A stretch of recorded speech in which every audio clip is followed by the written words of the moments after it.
कांग्रेस के नए कार्यालय राजीव भवन का मुख्यमंत्री भूपेश बघेल ने ऑनलाइन लोकार्पण किया। 1.25 करोड़ की लागत से बने राजीव भवन का लोकार्पण मुख्यमंत्री ने रायपुर से ही वर्चुअल रूप से किया। लोकार्पण बाद कार्यक्रम में शामिल हुए संगठन प्रभारी द्वारकाधीश यादव ने फीता काटा। बता दें कि राजीव भवन निर्माण कार्य 20 अगस्त 2020 को शुरू हुआ। साल भर में भवन तैयार हुआ। नए राजीव भवन को लेकर जिले के कांग्रेसियों ने सभा में अपने विचार भी रखे। 15 करोड़ रुपयों की राशि उनके खातों में करोड़ रुपए अंतरित किए जा रहे हैं। किसान न्याय योजना लागू किया गया है।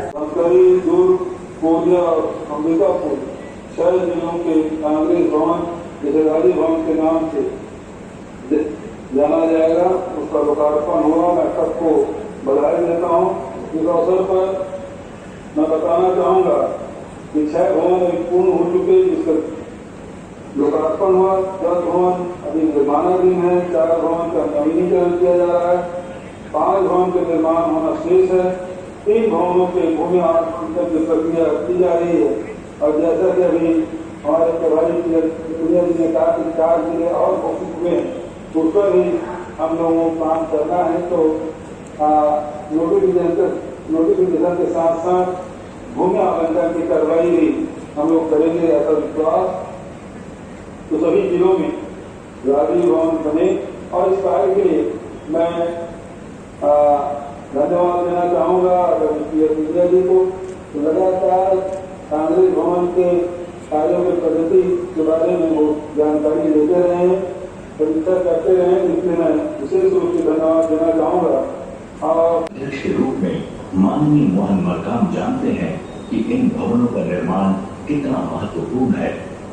निर्माण 2 स्तरों पर हुआ। जिन जिलों में पहले से कांग्रेस भवन है, वहाँ जीर्णोद्धार किया जाए, और जहाँ नहीं है, वहाँ नए भवनों का निर्माण हो। पूरे प्रदेश में राजीव भवनों के लिए एक तरह का नक्शा तैयार हुआ, कार्य शुरू हुआ। प्रदेश के मुख्यालय से लेकर जिले के कार्यालयों तक के निर्माण में अभूतपूर्व जन सहयोग मिला। आज हमारे पथ प्रदर्शक नेता राजीव गांधी की जयंती के अवसर पर 6 जिलों कोरिया, धमतरी, दुर्ग, बस्तर, सुकमा और सरगुजा के राजीव भवनों का लोकार्पण माननीय राहुल गांधी जी के कार्यक्रम में होने जा रहा है। आज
सभी भारतवासियों की भावनात्मक एकता और सद्भावना के लिए कार्य करूँगा।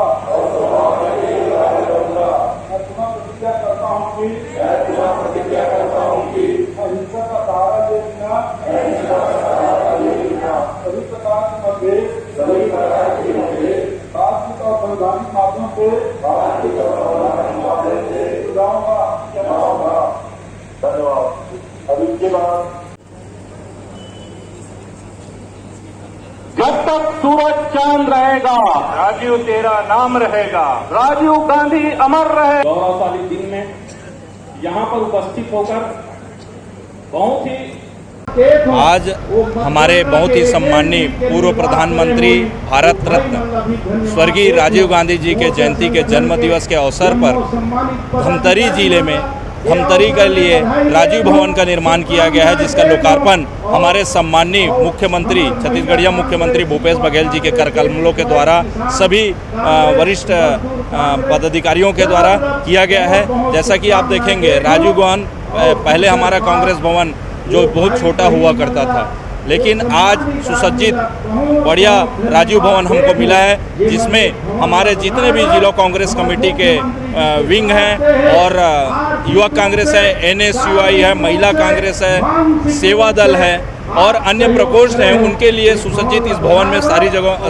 सारे लोगों के लिए कार्यालय भी बनाया जा रहा है। इसके लिए हम सम्मानीय मुख्यमंत्री भूपेश बघेल जी और सम्मानीय प्रदेश अध्यक्ष मोहन मरकाम जी को बहुत बहुत बधाई देते हैं। और यह भवन होने से कांग्रेस के जितने भी कार्यकर्ता हैं अपने जो भी सुख दुख की समस्या लेके आएंगे, इस भवन से हम उनका निराकरण करेंगे।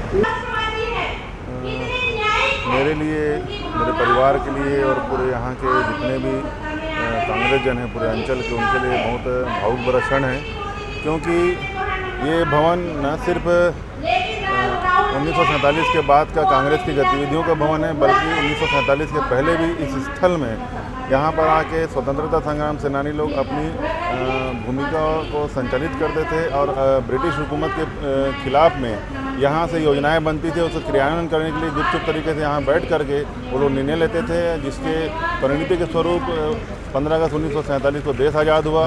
उसके बाद भी यहाँ पे लोगों का आना जाना, स्वतंत्रता संग्राम सेनानियों का, हमारे पूर्वज कांग्रेस जनों का यहाँ पे आना जाना लगा रहता था। पूज्य दादाजी स्वर्गीय गोपाल जी पंवार जी को तब यहाँ की इशिहाक अली जी ने सुझाव रखा, उनकी ज़मीन थी यहाँ पर, कि आप अगर इस ज़मीन में आपको दे दिया जाता है कांग्रेस की गतिविधियाँ संचालित करने के लिए, आगे आप इसका देख रेख कीजिए करके। तो पूज्य दादाजी को जब वो मिनिस्टर थे तब कांग्रेस जो उन्होंने एक थैली भेंट की थी, एक राशि एकत्रित की कि आपको सम्मान में हम लोग राशि देते हैं कांग्रेस के योगदान के लिए करके।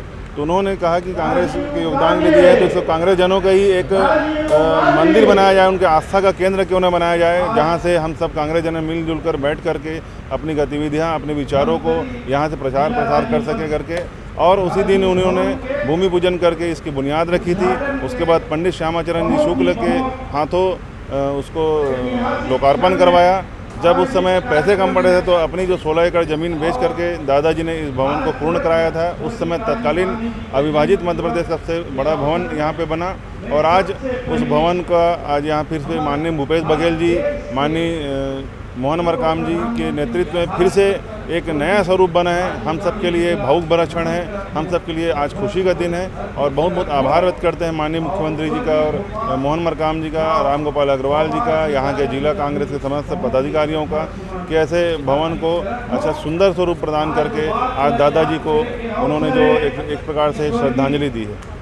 आज जिला कांग्रेस के लिए बहुत ही सौभाग्य की बात है कि 20 अगस्त 2020 को हमने यहाँ भूमि पूजन किया था और नए भवन राजीव भवन का आज लोकार्पण कार्यक्रम है।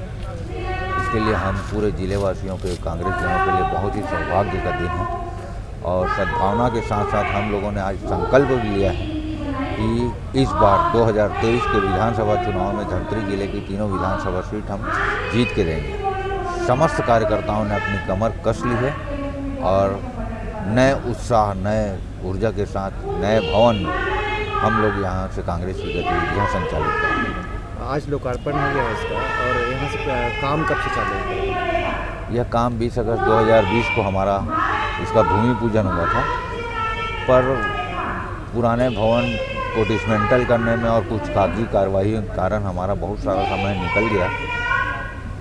मुझे याद है कि हमारी जो एजेंसी है अशोक खंडेलवाल एंड कंपनी, अशोक खंडेलवाल एवं पराग दोषी, इन्होंने मुझे ईमानदारी से 100 दिन का टारगेट दिया था भूमि पूजन के बाद। जिस दिन हमने गड्ढा खोदा उस दिन से, पर कुछ कोरोना काल के कारण और कुछ हम लोगों की देर के कारण भवन समय सीमा में तो बन गया, पर हम लोग जो स्पीड से इनका काम चल रहा था, हम लोगों को उम्मीद थी कि समय से पहले बन जाएगा।